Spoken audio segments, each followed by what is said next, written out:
what separates an academy like La Masia from some of the other academies that you've seen in your, in your time traveling across the world, Carlos, you think?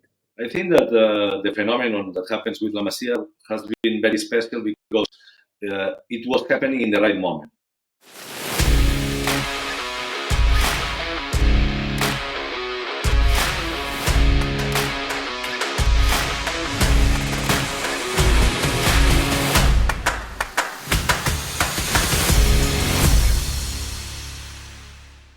Okay, Carlos Cuadrat is on Tyagi Talks. This is a real pleasure, real privilege. First of all, Carlos, congratulations on Spain winning the Women's World Cup. I had to start with that because I saw your picture with all the Spanish boys of East Bengal on Instagram. What a proud moment. And can you tell us what can the Indian girls learn from this achievement for the Spanish national team? Yeah, I know that the Indian national team is also doing well. The Indian girls are improving in the way they play the game.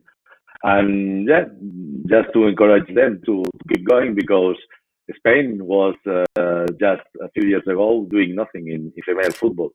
So it has been something starting really last years, and with good work and with plans, we become world champions. So to put the intention in that way, to put good system for the girls to develop the game, and then results can come. So speaking of Spain, Carlos, let's take you back in time and, when you started playing football. I don't know what age it was, but tell us a bit about that time. Were you always a defender growing up in Spain? And who were your idols growing up? Yeah, there is a funny story about that because, at that moment in Barcelona, La Masia, there was trials. So I asked my mom to go there when I was 9 years old to make that trial. And because in the school I was the best player in the school and I was scoring a lot of goals, I say, Mama, yes, I write that I am number 9, so I want to play as number 9. In the trial, I scored 5 goals. We won 5-4, and the goals were scored only by me. But the funny thing is just the second trial, they immediately put me as left defender, and I have been all my career as left defender player. So I think that they were very good in scouting, and they say, okay, in the school you maybe are a good number 9, but forget to play as a professional with the number 9. You have to be left back defender. That's almost unfair. I mean, Spain missed out on such a good number 9. You should have told them, right? No, I don't believe that. I think it was my right position, so no question about that. Okay, fair enough. I mean, I love how you say it with a smile because it's never easy for a forward to accept that they can play left back or, as a defender, but well done to you on accepting it. So like you said, you're a part of La Masia and played for the Barca and the Spanish youth teams as well. What was that experience like for you, Carlos? Tell us, because a lot of kids will be watching this interview. A lot of kids who can't go to La Masia will be watching this as well. Yeah, that's true that I was never expecting to play for Barcelona. It was like a dream and suddenly it happens. I mean, trial after trial, I was doing the right game, and finally they chose me. So I started to play with Barca kids when I was 10 years old, and I stayed there until I was 20 years old. So it was 10 years, playing for La Masia, and of course you can learn a lot, and you play big tournaments, you play great games, you play El Clásico against Real Madrid when you are 12 years old, when you are 15 years old. It's really nice. But what it really makes me get in shock was when the national team called me, because suddenly you realize that you are doing the good things, and between all the left defenders in the Spanish younger football, they decide to pick on me to get that place in the team. So it was a moment for me, like I make a click, and I thought about to become professional, because it means that you are playing in a way that you are, getting the attention of the professionals. And it was a very nice moment for me. I was always traveling to Madrid for the trainings, coming back to Barcelona to play with the Barcelona junior team, then flying away to play the Euro Cup with the national team. We get a third position in Hungarian 85 Euro Cup. So it was very nice. We were smelling, already professional football. Amazing. Such great memories, right? It seems like yesterday. You haven't aged too much anyway. I mean, if you shave off your beard, you'll still look as young as you did when you first came to India. So I'll give you that. But you spoke about La Masia and you speak about it so passionately as well. What separates an academy like La Masia from some of the other academies that you've seen in your, in your time traveling across the world, Carlos, you think? I think that the phenomenon that happens with La Masia has been very special because it was happening in the right moment. I think that Barcelona was, a club with a lot of bad eras. I mean, there was one title in 65 or something like this. The next title it was in 75. The next title it was in 84. What I mean is that it was a lot of drama, a big club with a lot of supporters but not getting success. And suddenly arrives Johan Cruyff. And Johan Cruyff makes a big change because he brings from Netherlands that way to enjoy the game and to training in a very different way. So it's when it starts the trainings with rondos, the trainings with that kind of short, small possession game situations. And when you are a kid and you are training, what you want is to play football all the time. You want to kick the ball, And before that, in the 70s, if you remember, Germany was the World Cup champion in 1974, and it brings to the football a lot of physicality. So the football was the game where in the pre-seasons, normally the players never touch the ball. They just run in the mountains, You stay 1 month running, and then after 1 month, maybe you can play one game, But the Netherlands philosophy brings that way to play football. And I think that the talented players that we have in Spain, they can develop really well in that kind of training. So it makes the change, It makes the change in the way to play the game, and it brings that kind of wonderful players like Xavi Hernandez, Andres Iniesta, Messi, Busquets. It's like 20, 30 years of work are finally getting that kind of players. But it has to happen for a long time. From all your time spent at La Masia, as a player first, then as a coach later on as well, with the Barcelona youth teams, who are some of the players that come to your mind that you thought, okay, this guy has got potential, and then they went on to become big superstars as well? Yeah, a lot of them, because luckily for Barcelona, there is good generations, one after the other, So during my times, I remember that when you are a young player, you don't have opportunity in the first team, And suddenly arrives Johan Cruyff and starts to give opportunities to players that they were only 19, 20 years old. Before that, when you have 25 years old, maybe you can reach the team, So everything was very happening very later, and there was not that kind of bet for the young talent.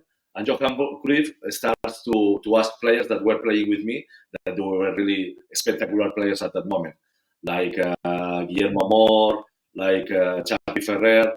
Just 2 years later, it was Pep Guardiola, Luis Milla, really excellent players. And because they were doing very well, it was the open door for the rest generations coming.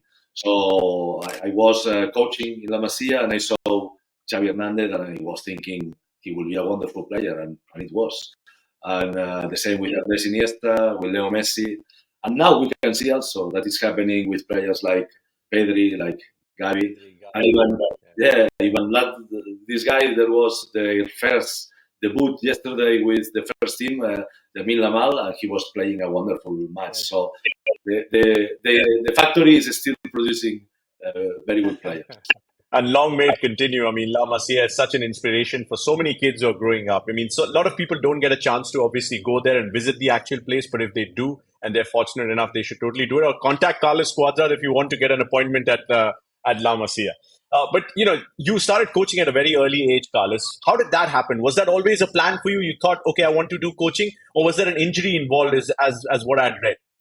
I love football. I love professional football, and because I was playing in Barcelona B team, in Spanish national team, I was very close to be part of Spanish first division, but never happened to me.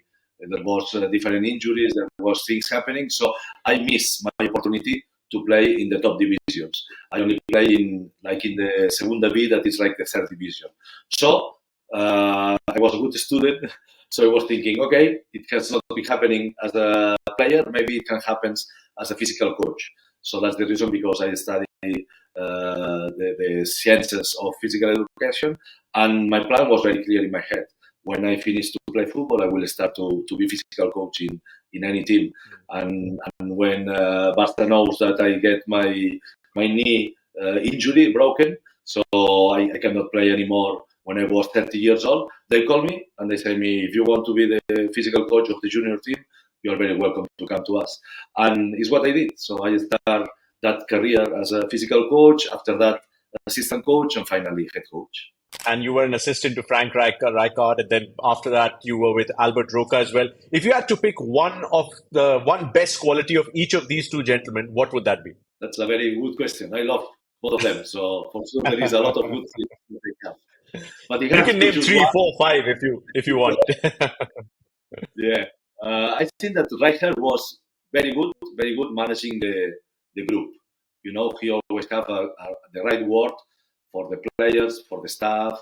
Me as a part of the staff, he give me the confidence and he takes me to a big club. I was working in the youth academy of Barcelona. He asked me to go to Galatasaray, that is a super giant in Turkey. And from the first minute, he was trusting me and he was, showing that he believes in my way to work. And I think that he was doing the same with all the people around, with all the people in the club, with the players, the way he was managing the situations, it was top, really top. And about Albert, I think that he's very good analyzing the game. And I think that I learned from him a lot how they play, how the opponents are playing, and the way to make the right decisions and to put the right system to try to win the opponents. So he's really the one who teach me more analytics about to understand the game and to make the good tactics for the result. How did he convince you to come to India? What was that phone call like? Tell me, Carlos, we need to go to India. Are you interested? Tell me how that happened. Yeah, he told me about a very interesting project because Bengaluru was really building something for the future. They were playing FC Cup rounds, so there was a possibility to go ahead in the competition, and they were also preparing a team for the Indian Super League. So for me, it was like, okay, maybe it's the club where we can get some trophies, to win some titles, and we were right in the decision because it was the starting of a winning era, and we create something for the future in the club. What were your challenges like in India? I mean, it's never easy for a Spaniard who's been around the world, who's obviously traveled, who's been an assistant coach to Albert Roca, to come to India and then settle down. The culture is different, the food is different, the people are different. There's a lot of honking, there's a lot of noise. How did you settle down in India? Who helped you the most? Well, I already know the country. I was in India before, so I knew where I was going to go. Yeah, let me tell to you, I was modeling for some time, making some TV commercials and photos. So I was working in Mumbai, making some TV shoots, some photos for magazine. I will send to you some of them. You are going to love a lot. Yeah, we need the fans and the viewers need to see it. Come on, Carlos Cuadrat, the model. Really funny. So yeah, I knew that it's a country with lovely people, and that in that side we are going to be really enjoying the country. I was sure, and I was the first one to say to Albert, yes, it's a nice country to live. And about football, it's about the project that Bengaluru was building. It was about talking with the people. We get that enthusiasm, about to make the next step. And yeah, it was very interesting. From the first moment, they were supporting us. We take time to settle. We have to say that because the first season in I League it was not good. We finished in the fourth position. So I think it happens a lot to a lot of coaches that we come here with our ideas, but the Indian football is a special one, like any country in the world. It has special things happening here. And it cost us the qualification. We finished that season, I remember perfectly, in the fourth position, and in front of us it was Ice Ball, the champion, and after them there was Mohun Bagan in East Bengal. So we have a top team, top players, but we didn't get the result because I think our need of adaptation to the Indian football. I remember that AFC Cup final 2016 very, very well. I was covering it as a broadcaster with Ashley Westwood, who's a former manager of Bengaluru, and Paul Macefield, who was sitting in studio. Bengaluru were not playing bad at all. I mean, there was a great chance to win that AFC Cup. Eventually, there was only one goal, the difference between yourself and the Air Force Club of Iraq. I remember that really well that evening. Where did you think things slipped up? Where did you think, and when you look back at that game, do you think you could have done anything differently with Albert and maybe won the AFC Cup for an Indian club? We have to be realistic. The other team was better than us. We have to start like this. They have better players, more experienced players. They know a lot about to compete in the continental stages. And for Bengaluru players, it was the first experience in that. But football is a wonderful invention, and always you are going to have your opportunities, your chances.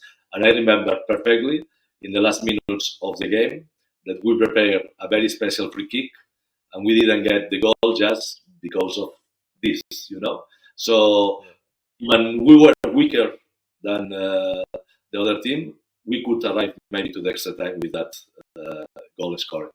Yeah, I remember that. Fine margins in football sometimes. I mean, right now, 4, 5, 6 years later, we could have been celebrating that final victory. But anyway, I mean, there were more victories to be celebrated later on in your career. So let's move on towards that. But before that, Carlos, there was a point that came when your team, Bengaluru, did really well under Albert Roca, but could not win in that final. Do you have memories of that final against Chennai FC? Of course, you were not a part of that team. I think you were not there for the final, if I remember correctly. But Albert Roca's first season in... Yeah, I was not part of the team, but I was in the stadium. I was in the tribunes. I traveled, and I was participating in the locker room for 1 week. And yeah, it's football. Everything was really for us because we have full stadium at home. We scored the first goal with a very nice action. So we were leading the match. Suddenly, things changed. We got the injury of Dimas Delgado in around the 42 minutes of the first half, and in that corner situation, they scored the first goal, and after 2 minutes they scored the second goal. So we come back to the halftime, losing 2-1 and losing Dimas Delgado. So it was like something happening, and then Chennai was managing very well the second half. And finally, it was a 3-2 result. I think that Chennai deserved to win that game, and we have to afford it. I remember you had to leave due to health reasons, and then you returned as the head coach in 2018-19. Just tell us a bit about that time when you were struggling with your health a little bit, and how did you transition yourself from being healthy again and thinking, okay, now I'm ready to lead a team as the head coach and not just an assistant coach? Yeah, it was just a little problem about my knee. I have got already in my knee 4 surgeries, 4 of them in my left knee. So it was like a virus, a bacteria, something making very pain. So I have to take the decision to get surgery again and to recover myself in Spain.